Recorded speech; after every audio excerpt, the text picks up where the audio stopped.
طبعًا وأنت بتاكل وافل عمرك ما فكّرت في تاريخه، ولا بتفتكر كمان إن هو ليه تاريخ قديم أوي. تعالَ أمّا أقول لك بقى الأكلة وما فيها. الحكاية ابتدت من القرون الوسطى، لمّا الرهبان في الأديرة كانوا بيخبزوا كده عجينة بسيطة بين صفيحتين معدن سخنين أوي، وبيكون منقوش عليهم رموز دينية.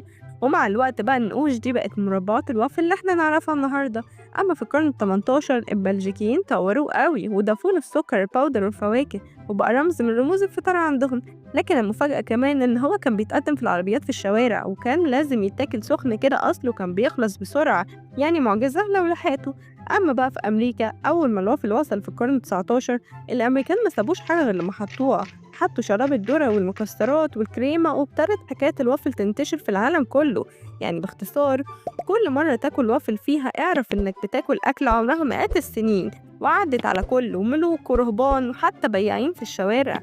أول مرة تعرف الحكاية ديت يبقى تعمل لايك